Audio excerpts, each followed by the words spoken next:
Tomorrow is my birthday, and honestly, I wish it never came, because that day shattered my life. Subscribe to the channel, and let me begin.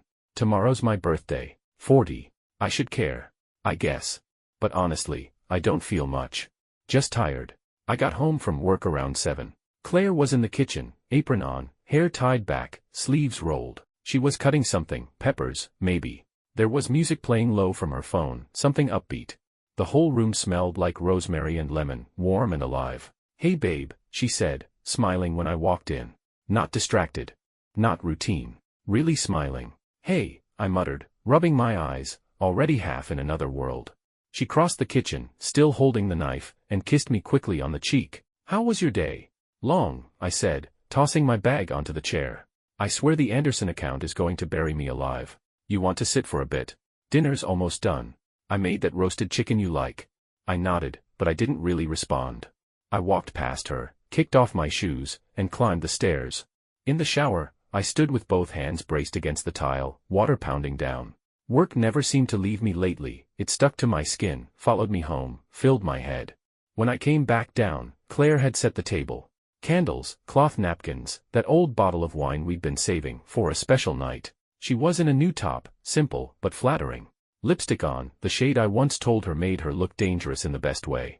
"You changed," I said, noticing too late. She shrugged, smiling again.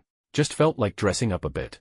I sat across from her, carving into the chicken, chewing quietly. She asked about my day, but I kept it short. I was too tired to explain spreadsheets and office politics. Halfway through the meal, she reached across the table and rested her hand over mine. "You okay?" she asked. "You've been somewhere else lately." "I'm fine," I said, pulling my hand back gently to grab my glass. "Just exhausted." "It's nothing." She nodded. But I saw it in her face, that quiet drop. Like she'd reached out and I'd let her hand hang in the air. Later, as we lay in bed, she turned toward me. Her fingers lightly traced my chest, slow and soft. It wasn't just routine, it was deliberate. She leaned in, lips brushing my shoulder. "Hey," she whispered, "you know I'm really proud of you, right?" I murmured something like, "Thanks," already slipping towards sleep. She moved closer, head resting just below my collarbone, her arm wrapped around me. And still, I didn't move. I let her touch me, but I didn't return it. My eyes stayed closed. Not because I didn't love her, but because I was full of noise, of fatigue, of everything that wasn't her. At some point, I felt her sigh. Just a breath, but heavy. And then she shifted away, slowly. Her warmth left my side. The bed grew colder. We'd been married 11 years. She still reached for me. Still made dinner. Still touched my hand at the table. Still dressed up for no reason. And me? I just kept missing it. Blaming work. Telling myself we were fine because there weren't any fights. But silence can be its own kind of damage. I thought she understood. That she knew I was just tired. That I'd come back to her when things settled down. My birthday started with coffee. Claire had gotten up early, made pancakes, even lit a little candle in the middle of the stack. I smiled. Said thank you. Kissed her forehead. Told her it smelled amazing. But something in me was still asleep. We barely talked over breakfast. I think she was waiting for me to say more, about the decorations she'd quietly put up around the kitchen, the playlist humming softly in the background. About how much effort she'd clearly made. I just ate, smiled, said I was looking forward to the evening. By 7, the house was buzzing. The first guests started arriving just after sunset. Music flowed from the Bluetooth speaker Claire had stashed in the corner. Streamers hung near the windows. Snacks laid out like a Pinterest post. The place looked beautiful. And so did Claire. She wore this dark emerald dress I hadn't seen before. Hair curled just slightly. Lips painted the same shade as that wine we opened on our anniversary last year. She looked incredible, sharp, radiant. But when I told her so, she only gave a tight-lipped smile and said, "Thanks." Then drifted toward the kitchen. I watched her walk away. That same unease from the night before started to press on my chest again, subtle but real. Something in the air didn't sit right. People kept arriving. Our neighbor Laura with her new boyfriend. My buddy Liam, who burst through the door like always, loud, cheerful, 2 beers already deep. 40 looks damn good on you, man, he shouted, throwing an arm around me. His energy helped. For a moment, I laughed. And then they showed up. Olivia, Claire's best friend from college, and her husband, Ethan. Ethan had always rubbed me the wrong way. Too smooth. Too smug. The kind of guy who wears designer shoes to a backyard barbecue and makes you feel underdressed without saying a word. He shook my hand firmly but didn't look me in the eye. "Happy birthday, Ryan," he said, with this faint smirk that I couldn't read. Olivia beamed, hugged me. Claire came over to greet them, and I watched as Ethan's eyes followed her movements. Slow. Unapologetic. She laughed at something he whispered. It was brief, barely a second, but I saw her hand brush his arm before pulling away. I blinked. Looked again. Nothing. We all moved into the living room, drinks flowing, voices rising. Liam was telling a wild story from our 20s, trying to mimic a Scottish accent for some reason. People laughed. Claire sat on the couch beside Olivia, legs crossed, sipping white wine. Ethan stood just behind them, leaning against the wall, drink in hand. I tried to join the conversation, something about travel plans and weekend getaways, but the words wouldn't land. I kept catching Ethan glancing at Claire when he thought no one noticed. And once, she looked back. My stomach tightened. I reminded myself not to be ridiculous. Claire and Olivia were practically sisters. Ethan was part of the package. Friendly. That's all it was. But still, I felt like I was watching something from the outside. Like I didn't belong at my own birthday. At one point, I made my way toward Claire, tried to sit beside her on the couch. She was mid-laugh with Olivia, some inside joke I didn't catch. I touched her arm lightly. "Hey, could I talk to you for a sec?" She turned. "Can it wait just a minute?" I nodded. But she never came over. 10 minutes passed. Then 20. I poured myself another drink and stood by the sliding glass door, watching the party unfold from a distance. The warmth I'd been hoping for, the reconnection I thought this night might bring, was nowhere to be found. Claire was glowing, talking, laughing, but none of it was for me. I was just there. I told myself again not to overthink. That it was just a party. That she was being a good host. That she'd come find me soon. That I'd had a long week, and maybe I was just being sensitive. But as I looked around the room, at the faces, the glasses clinking, the distant sound of someone queuing up another song on Spotify, I couldn't shake the feeling that something quiet and invisible had already begun to change. I don't know what exactly pushed me to walk toward the kitchen. Maybe it was the sound of laughter from down the hall, too soft and too familiar. Or maybe it was the strange absence of Claire. I hadn't seen her for almost 15 minutes. Not since she brushed past me to grab more wine. I stood near the dining table, trying to act casual, making small talk with Liam, but my eyes kept drifting toward the hallway. I told myself I just needed to ask her something.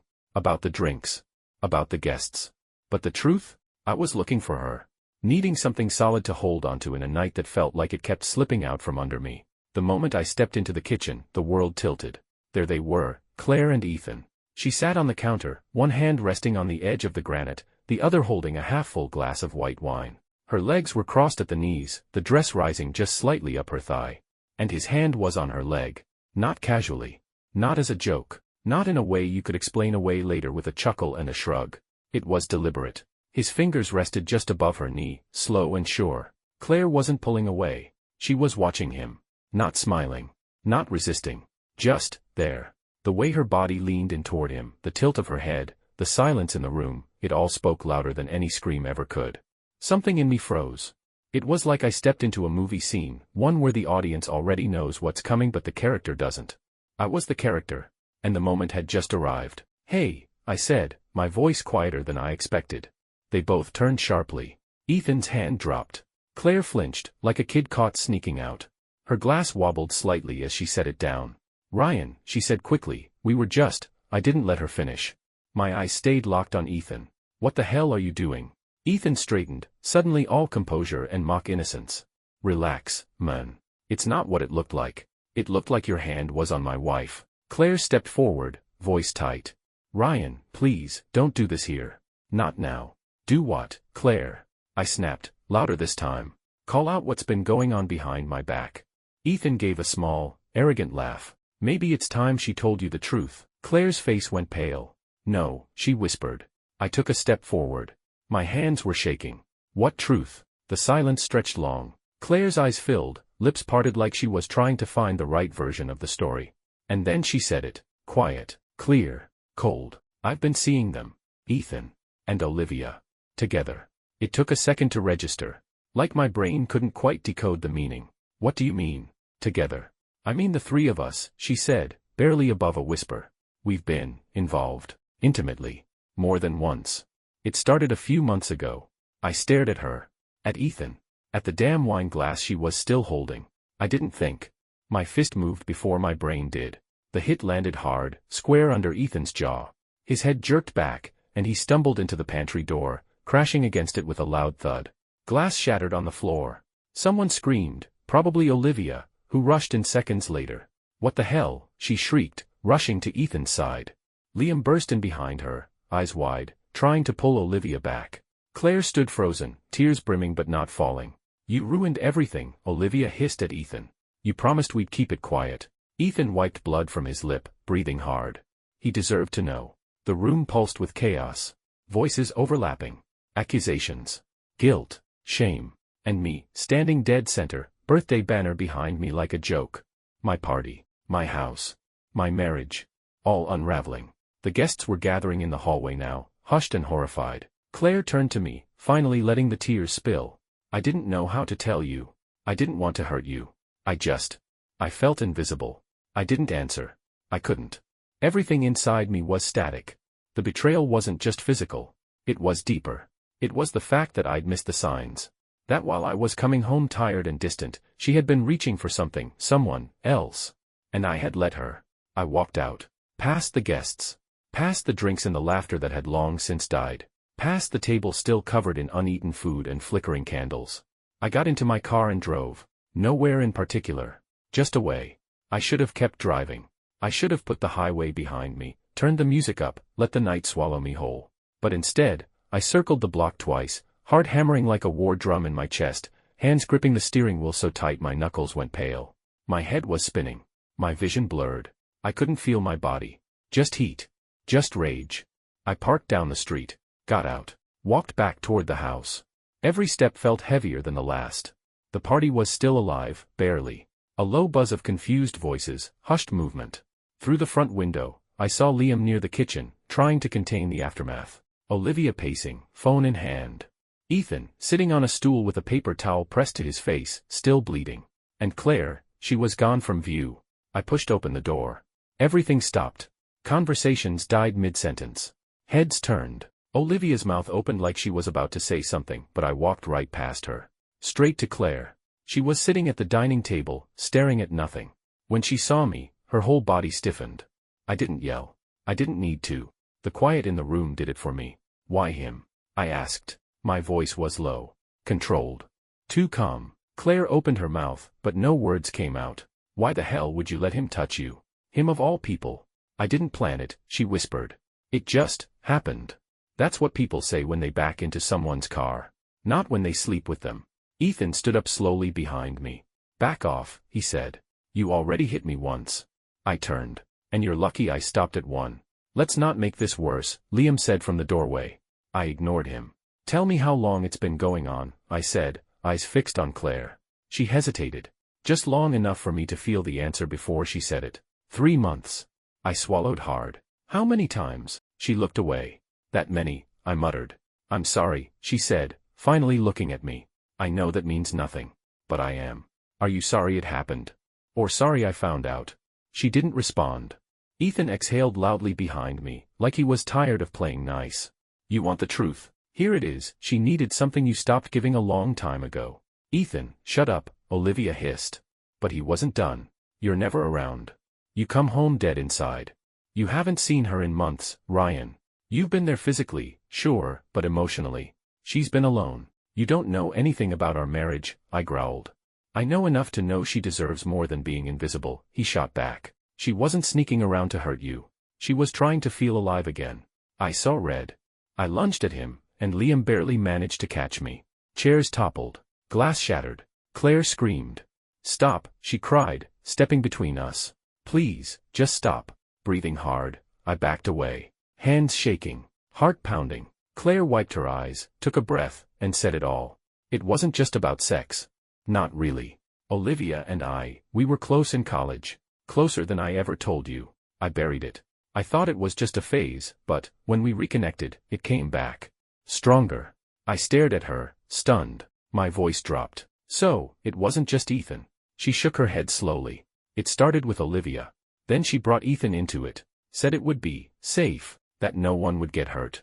I laughed bitterly. "That aged well. I didn't mean for it to happen like this, she said, voice cracking. I was lonely. You were always gone. I tried to reach you, I tried for months. Do you even remember the last time you touched me like I mattered? I didn't answer. Because I didn't know. Claire stepped closer, as if proximity could fix the distance. I know I broke us. I know I crossed a line we can't come back from. But I need you to know, it wasn't about falling out of love with you. I still love you. I took a step back. Don't. Tears spilled freely now. She wasn't hiding it anymore. I'm not asking for forgiveness, she whispered. I'm just asking you to see me, finally. Behind her, Olivia stood frozen, her eyes unreadable.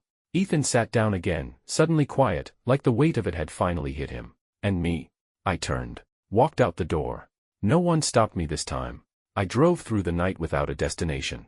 Just highway. It wasn't until I saw the faded sign for Ash Hollow, the town I grew up in, that I realized where I was heading. The old place was still there. My parents' house, empty now, sitting quiet at the end of a gravel road that hadn't been repaved in decades. The front gate creaked like it always had, the wind pulling it halfway open as if it knew I was coming. I still had the key. It slid into the lock like it remembered my hand. The house smelled like dust and pine cleaner, like time that had stopped moving. Furniture covered in sheets, sun-bleached photos on the wall, a fridge that hadn't hummed in 2 years. It didn't feel like a home anymore, but it was still mine. In some way. I dropped my overnight bag in the front hall and just stood there. And then I sank to the floor, my back against the door. The silence hit different here. No voices. No questions. No Claire. No Ethan. Just the low creak of the house settling and the sound of my own breath. For a while, I didn't move. The next morning, I made coffee in the old percolator and sat on the back steps, watching the wind move through the trees. I hadn't taken a day off work in over a year. Hadn't just sat, without a plan or a deadline. And now, here I was, alone, trying to make sense of the wreckage that used to be my life. I kept thinking back to the moment in the kitchen. Ethan's hand. Claire's face. And more than that, the weeks, months before it. The times she tried to reach for me. The way I always brushed her off. Told her I was tired. That I'd catch up with her later. That tomorrow we'd talk. Tomorrow we'd reconnect. But I never showed up for tomorrow. I thought I was doing what men are supposed to do, work hard, provide, keep things together. I thought showing up financially was the same as showing up emotionally. Turns out, I'd been absent for longer than I realized. That night, I lay on the old couch in the living room, wrapped in a musty blanket, staring at the ceiling beams. Every hour brought a new memory. The way Claire used to hum while she cooked. Her hand brushing mine when we walked down the street. The nights we talked for hours about nothing. The slow erosion of all of that, unseen until it was gone. On the second morning, I wandered into town. Same diner still stood on the corner of Maple and Vine. Still smelled like bacon grease and burnt toast. I took a booth in the back. Ordered black coffee and eggs. The waitress, early 40s, kind eyes, smiled like she recognized me. I was halfway through my plate when I heard a voice from behind me. Ryan. I turned. Ivy Cartwright. She hadn't changed much. A little older. Softer in the face. But those same thoughtful eyes. We went to high school together. Had history class. She used to doodle in the margins of her notebooks. Once told me I had the best handwriting in class, which, in retrospect, was a weird compliment, but I remember how she smiled when she said it. We talked. Just lightly at first. Where she was now. Where I'd ended up. She was divorced too, she said. 3 years ago. No kids. Teaching English at the high school now. And somehow, after another refill of coffee, she slid into the booth across from me and stayed. It felt easy. That night, we walked by the lake. The sky was velvet dark, full of stars. We talked about things that didn't matter, and things that really did. At some point, she reached for my hand. I let her. Back at the house, we didn't rush. We weren't trying to fill a void. We just wanted to feel human again. Seen. Touched. Not like objects, or placeholders, but like people who still had something inside them worth holding onto. Ivy didn't ask too many questions. Didn't push. She let the silence hang between us like something earned, not awkward. We sat on the back steps of the old house, a blanket around our shoulders, a flask of bourbon passing back and forth between us. The cicadas hummed in the trees, and the stars above us blinked like they hadn't been seen in years. You ever think, I said, staring at the sky, that life just kind of happens while you're looking the other way? She smiled, slow and soft. All the time. We talked until the air turned cold. Her head tilted back against the wood post, hair falling loose, eyes reflecting porch light and memory. I hadn't felt so at ease with another person in years. No tension. No subtext. Just presence. At some point, I told her everything. Not the details. I couldn't say the words threesome or Ethan or Olivia without feeling bile rise in my throat, but the heart of it. The way Claire had drifted. The way I had too. How long we'd both been circling the same cold orbit, mistaking proximity for connection. Ivy didn't judge. She didn't even flinch. Just nodded like she understood something I hadn't yet figured out. Later, inside, I showed her around the old house. The hallway where I used to race my brother. The kitchen drawer still filled with my mom's recipe cards. My dad's watch on the mantel, frozen at 3:42 p.m., the hour he passed. She touched things gently, reverently, as if the past still lived here and she didn't want to wake it. We stood in the doorway of my old bedroom. Same faded wallpaper, same creaky floorboard by the window. I hadn't slept in there since college. She looked at me, quietly, like she was asking without asking. And I nodded. We didn't speak when we kissed. It was slow. Unrushed. No hunger, no conquest. Just skin on skin, breath shared, a moment suspended between grief and grace. There was a point, just before, where I pulled back. Looked at her. Really looked. She didn't ask what was wrong. She just whispered, "You're allowed to feel good again. Even if it doesn't fix anything." I swallowed hard. "I don't know if I'm ready." "You don't have to be," she said. "Just be here." And I was. Her touch wasn't desperate. It wasn't about proving anything. It was careful, human. She held my face like I hadn't been held in years, like I wasn't broken, just bruised. That night didn't erase the pain. It didn't undo the betrayal, or patch the holes in my marriage. But for a few hours, it reminded me of something I thought I'd lost entirely. I was still wanted. Still seen. Still capable of feeling close to someone without fear or shame. When I woke the next morning, Ivy was gone. No note. No message. But she'd folded the blanket on the arm of the couch and left a glass of water by the bed. No expectations. Just kindness. And that hit harder than any goodbye. Because she didn't try to own me. Didn't ask for a future. She just offered warmth in the middle of a storm. It was enough. Later, standing barefoot on the porch with sunlight warming my face, I realized I hadn't thought of Claire for hours.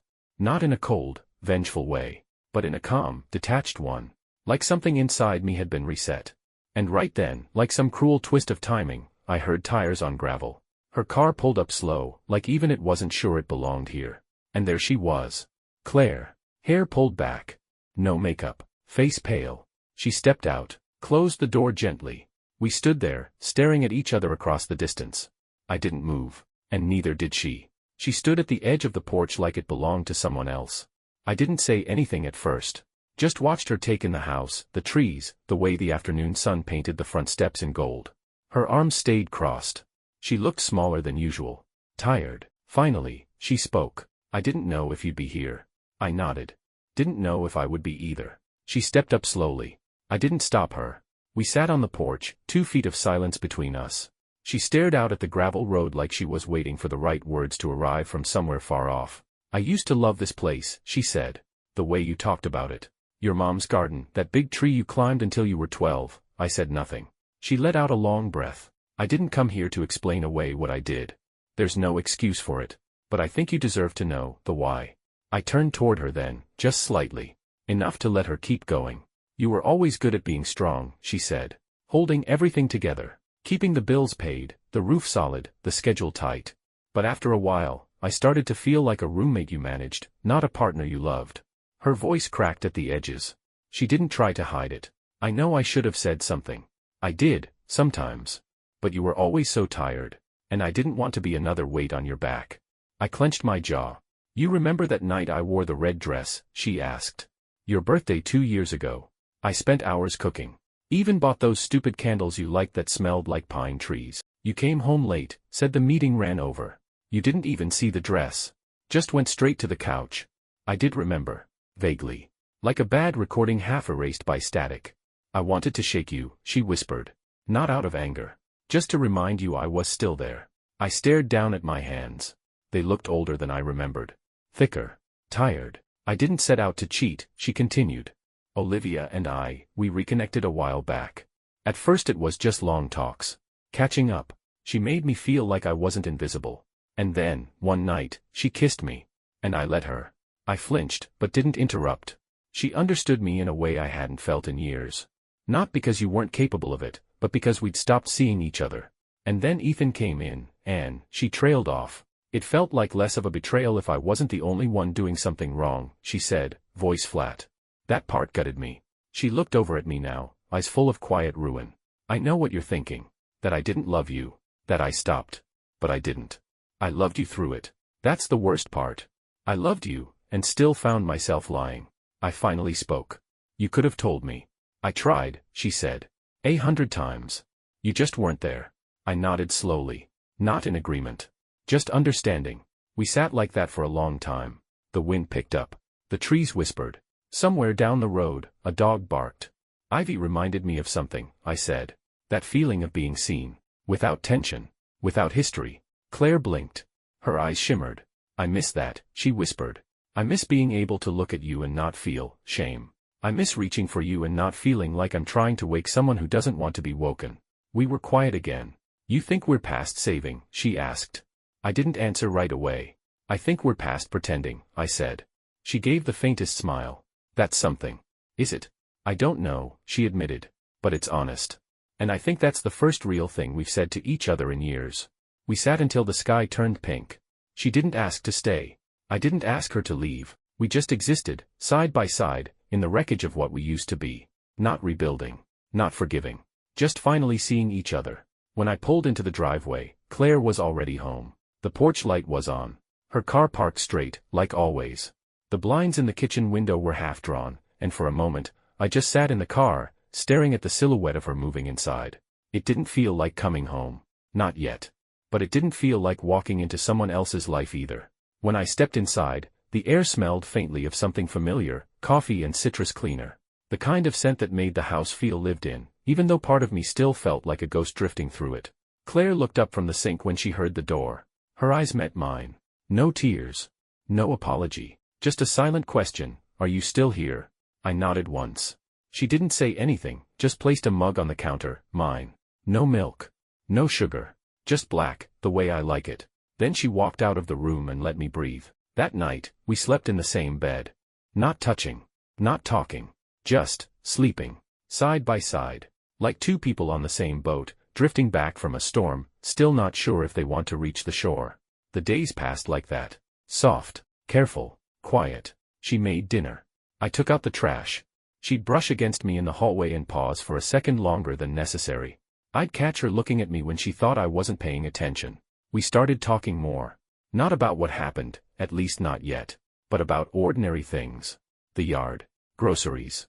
A movie on TV. And slowly, life crept back in. She'd sit beside me on the couch now. Close, but not quite touching. Sometimes she'd laugh at something I said, quietly, like she wasn't sure if she was allowed to. I'd pretend not to notice how she'd glance down afterward, like even joy was something that needed permission. One night, we made pasta together. It wasn't a grand gesture. We just cooked. I chopped. She stirred. We moved around each other like we used to, muscle memory taking over. At one point, she reached for a jar of basil, and our hands met. She didn't pull away. Neither did I. For a second, it felt like before. But it wasn't. Because everything was different now. There were still moments when I'd look at her and hear Ethan's voice in my head. See that damn kitchen. Feel the ghost of his hand on her thigh. There were moments when she'd look at me and I could almost hear the weight behind her silence, the ache of all the nights I left her emotionally alone. We didn't talk about Ivy either. The hurt was still there. But so was something else. She started leaving little things for me again. A folded sweatshirt on the chair when the room got cold. My favorite chocolate tucked beside my laptop. I started leaving the porch light on for her when she worked late. Washed her car without being asked. Repaired the loose step on the back deck. None of it fixed anything. But it was something. Somewhere between love and survival, we found rhythm. It wasn't romantic. It wasn't passion. It was two people trying. Two people who'd broken something sacred and still didn't know if it could be mended, but were showing up anyway. There were nights I'd catch her crying in the shower.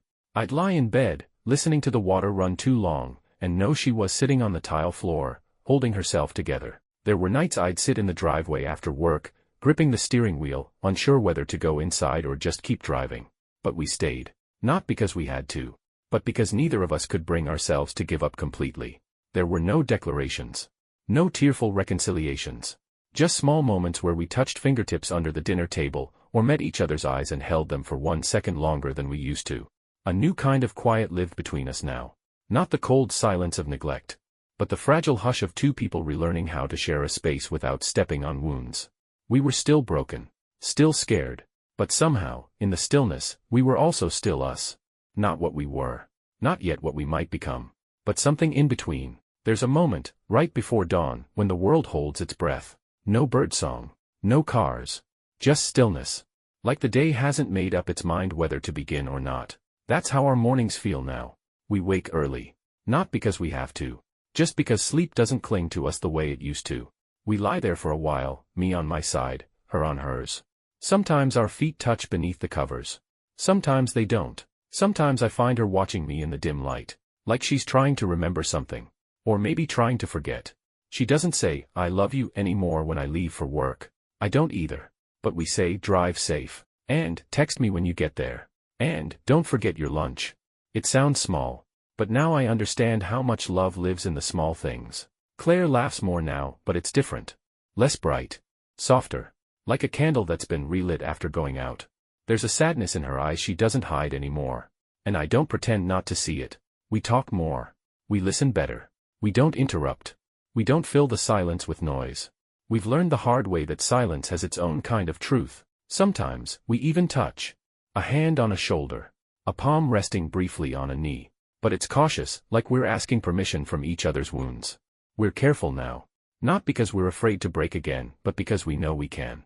Some nights we sit on the porch, watching the sun go down, sipping wine like we used to. But even the sunsets look different now. Not less beautiful, just less innocent. Once, I asked her if she'd do it all differently, knowing where we'd end up. She didn't answer right away. Then she said, "I wouldn't have waited so long to tell you how lonely I was." I nodded. I wouldn't have waited so long to hear it. That was the closest either of us came to saying I'm sorry again. And maybe we didn't need to. Because sorry only carries so much weight when the damage is already done. After a while, the only thing that matters is whether you're still willing to show up. And we are. Most days, at least. I don't know if we'll make it. Some mornings I look at her and feel the warmth of old love curling up in my chest. Other mornings, I wonder if we're just afraid to start over. If we're just two people walking through the ruins of something sacred, trying to pretend there's still a roof over our heads. But there's something to be said for choosing to stay. For waking up beside the same person who hurt you, and choosing, again, not to walk away.